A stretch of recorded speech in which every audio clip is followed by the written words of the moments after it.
Ok, bonjour et bienvenue sur notre chaîne. Aujourd'hui dans cette vidéo, tu vas apprendre à réaliser une coupe simple et représenter une pièce en projection orthogonale. Donc reste jusqu'à la fin de la vidéo pour ne rien manquer. On passe donc rapidement sur le travail à faire. On dit sur format A4, H signifie horizontal à l'échelle 1 sur 1. On demande de représenter la vue de face en coupe AA. On parle bien de la vue de face en coupe AA.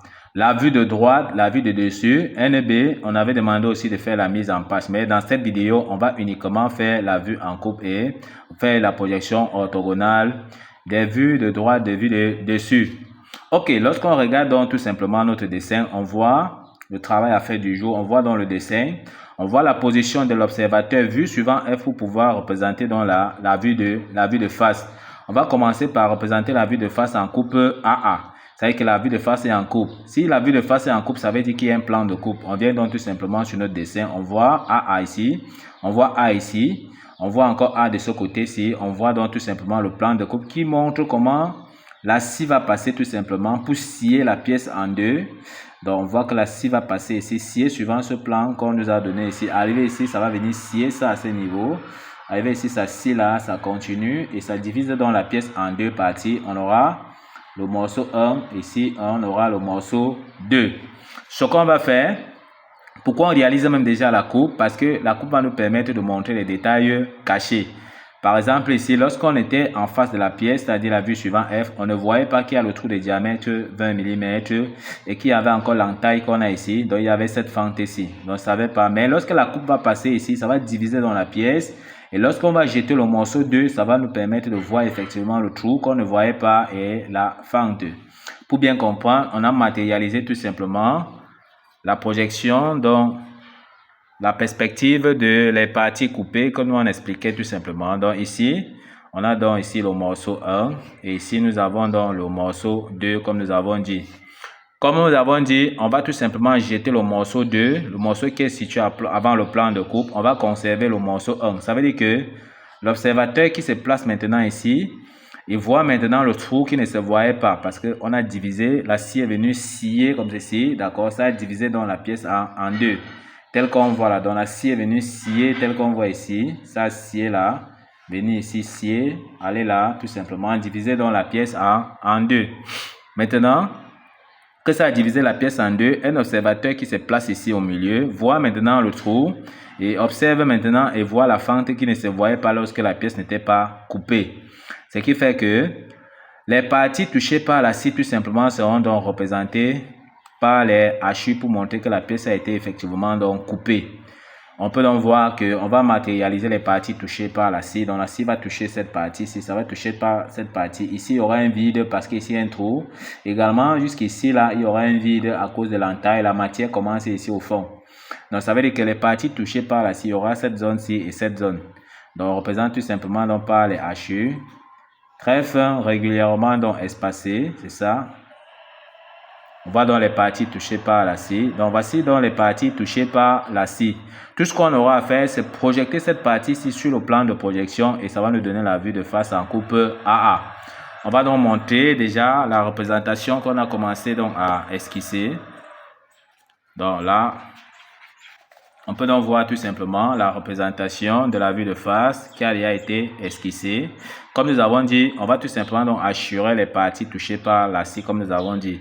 Donc en projectant les parties touchées par la scie, cette partie-ci, ce sera tout simplement cette partie-ci sera dans cette partie qu'on va essayer donc d'assurer en traits fins, régulièrement espacés. Donc on utilise la règle et l'équerre tout simplement.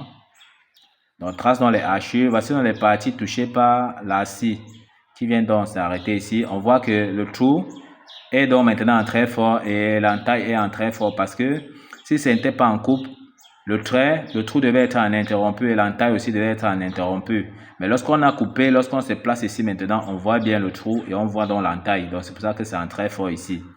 Donc on représente dans les hachures régulièrement.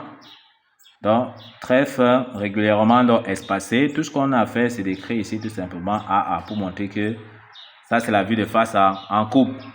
Ok, si c'est compris, on passe donc tout simplement à la prochaine question. On nous a demandé de représenter la vue de droite. Ce qui signifie que l'observateur se place tout simplement donc à droite de la pièce. Lorsque l'observateur se place à droite de la pièce, quelles seront donc les parties visibles? Il va voir ce rectangle ici. Donc, il va voir tout le contour extérieur de la pièce déjà en très fort. Il va voir également l'entaille ici qu'on voit ici. D'accord, ce trait ici sera vu en très fort. Et c'est ça qu'on peut donc voir ici. C'est-à-dire que ce trait ici, lorsqu'il est à droite de la pièce, il voit ce trait ici en très fort qui correspond au trait ici sur la vue de face. Si on place dans une règle graduée en faisant une correspondance, on voit que c'est ce que nous sommes en train de dire. Donc ce trait-ci, lorsqu'il est à droite de la pièce, il voit donc ce trait-ci en très fort. C'est ça qui est ici en très fort. Et c'est ce trait-ci que nous avons représenté, d'accord? Ou bien encore ce trait-ci qui est confondu avec ce trait. Ensuite, il va voir l'entaille que nous avons dit ici, d'accord? 30 ici, 30 là et 30 là, à la profondeur 25 mm, qui correspond donc à ce trait. En faisant la projection, on voit que ça nous donne donc ce détail-ci qui correspond bien à ce trait-ci. Donc, si on voit bien, ne pas oublier de faire la correspondance horizontale. L'entaille qui est ici correspond donc à cette fente ici. C'est ça qui est ici. On a 30 ici, 30 ici et 30 là. Donc, c'est bien vu en très fort tel qu'on voit ici. Maintenant, pour ce qui est donc du trou, lorsqu'on est à droite de la pièce, on ne voit pas qu'il y a un trou de diamètre 20 mm qui traverse donc la pièce. Donc, c'est un trou débouchant. C'est centré sur la pièce. Et lorsqu'on ne voit pas, d'accord, le trou va se représenter en interrompu. C'est ça que nous avons ici qui est donc représenté tout simplement ici en trait interrompu. D'accord, pour dire que lorsqu'on est à droite de la pièce, la matière nous empêche de voir qu'il y a le trou de diamètre 20 mm qui traverse dans la pièce sur cette partie ici. Ça, c'est dans la vue de droite. On nous a également demandé de représenter la vue de dessus. Ça veut dire que si l'opérateur est au-dessus de la pièce, qu'est-ce qu'il va voir? Il va voir tout simplement donc l'entaille ici en très fort. D'accord, ce trait-ci, ce trait-ci, ce trait-ci, ce trait-ci en très fort. Il va voir ce trait-ci en très fort. Ce trait-ci en très fort. Il va également voir le trou de diamètre 20 mm ici en très fort. Pour bien matérialiser, on prolonge tout simplement donc ce trait. On prolonge donc ce trait et on trace le trait de projection à 45 degrés que voici. Donc l'angle ici là, c'est un angle de 45 degrés. On projette dans ce détail-ci, sur le trait de projection à 45 degrés, on rabat comme ceci, ça nous donne l'épaisseur de la pièce. Même chose, on projette dans l'épaisseur, on projette dans ce profil-ci ici, sur le trait de projection. Et lorsqu'on rabat de manière horizontale, ça donne donc ici, ça nous permet de comprendre que les 90 mm ici, c'est encore ça que nous avons ici. Et lorsqu'on est au-dessus de la pièce, comme on a dit, on voit ce trait-ci en très fort, donc correspondance verticale. Avec la correspondance verticale, on met donc notre trait ici. Donc ce trait-ci sera donc vu tout simplement ici en bas en très fort. Et c'est ce que nous avons dit tout simplement ici. Il s'agit donc de ce trait. Ok, il y a l'entaille ici aussi qui sera donc vu en très fort. C'est ça que nous avons ici parce que si on projette l'entaille ici sur le trait de projection à 45 degrés, on rabat là, ça tombe ici. Même chose ici. Si on projette dans l'entaille ici sur le trait de projection à 45 degrés, quand on rabat de manière horizontale là, on voit que ça tombe ici. Et c'est en très fort. Et comme nous avons dit, lorsque l'observateur est au-dessus de la pièce, il voit donc le trou de diamètre 20 mm en très fort. On projette dans l'axe ici sur le trait de projection, on rabat, ça donne ici.